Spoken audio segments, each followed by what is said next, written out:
क्या कह रहा है? In a class test sum of Radhika marks in maths and English is 30। तो यहां से सॉल्यूशन कर रहा हूं मैं, ठीक है। उस दीदी के मैथ्स और इंग्लिश के जो मार्क्स का सम है वो 30 है। तो मान लीजिए मैथ्स में मैंने मार्क्स माने, क्या मान लू, एक्स। इंग्लिश में दीदी के कितने हुए? 30 माइनस एक्स। Very good. यहाँ पे ये चीज समझनी जरूरी है, दो चीजों का सम 30 है। अगर एक चीज एक्स है तो दूसरी क्या होगी? ये आपकी प्रोग्रामिंग हो जानी चाहिए अब तक तो, ठीक है। फिर वो क्या कह रहा है? हैड शी गोट, अब कंडीशन दी, अभी तक तो ये मार्क्स हैं इसके, अब कंडीशन क्या है? Had she got 2 more marks in maths. पहले मैथ्स में कितने थे? एक्स। अगर उसके दो ज्यादा होते तो new marks in maths is x plus 2, और इंग्लिश में 3 लेस होते। 30 माइनस एक्स में से 3 माइनस करो, 3। तो ये जो नए मार्क्स आए इनका प्रोडक्ट, प्रोडक्ट मतलब मल्टीप्लिकेशन, इनका मल्टीप्लिकेशन कितना है बेटा? 210। ठीक है, करें अब इसको, आओ करते हैं। ये क्या हुआ बेटा? x इंटू 27, आप दोनों ब्रैकेट्स को मल्टीप्लाई कर रहे हैं। 27x आया, माइनस एक्स स्क्वायर आया, प्लस 54 आया, माइनस 2x आया था। ठीक है, कोई दिक्कत हो तो बता दो।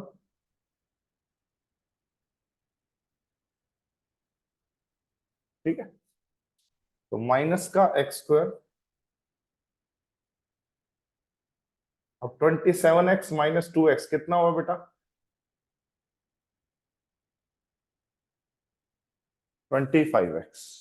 कोई इशू हो? ओके।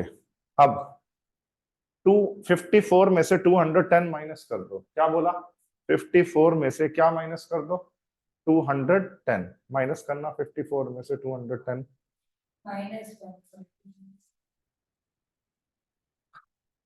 माइनस 140, 156 है ना? यहां तक कोई इशू हो तो बता दो यार। कोई इशू नहीं है?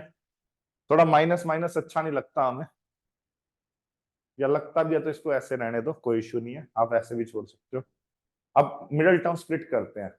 फर्स्ट और लास्ट को मल्टीप्लाई करके क्या आ रहा है? प्लस का, देखो माइनस का 156 और माइनस का एक्स स्क्वायर, क्या आएगा? 156 एक्स स्क्वायर प्लस का आ रहा है।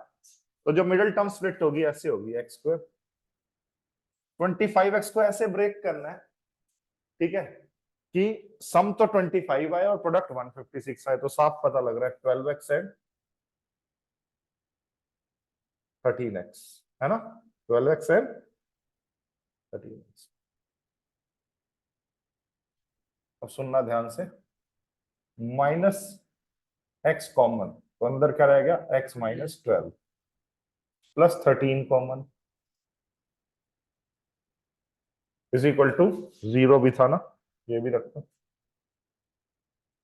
अब यहां पे कर रहा हूं मैं ऊपर, x माइनस 12 पूरे में से कॉमन आ गया, और माइनस एक्स प्लस 13। ठीक है, यहां तक कोई इशू हो तो बताइए। समझ आ गया यहां तक सबको?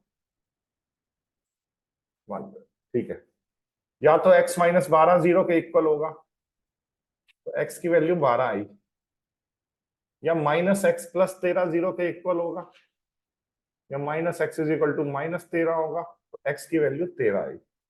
कहने का मतलब मैथ्स में x की वैल्यू एक बार 12 लेके चलते हैं। आओ, x की वैल्यू एक बार 12 आई है, तो इंग्लिश में कितने होंगे? 30 माइनस 12, 30 माइनस 12 कितनी? 18।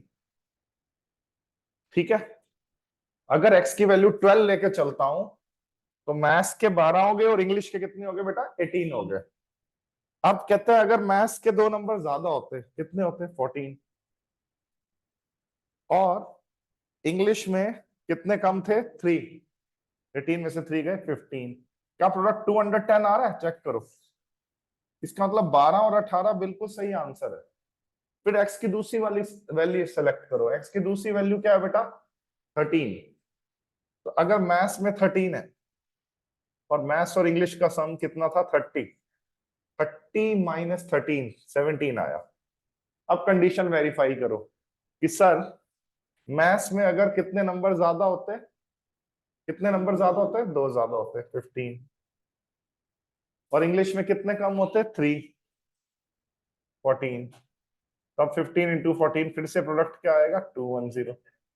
इस क्वेश्चन के दो आंसर है क्या, एक बार मैथ्स में 12 और 18, इंग्लिश में 18, मतलब पहला आंसर क्या है मैथ्स के 12 और इंग्लिश के 18, मैथ्स के 12 और इंग्लिश के 18, एक आंसर ये लिख के आएंगे।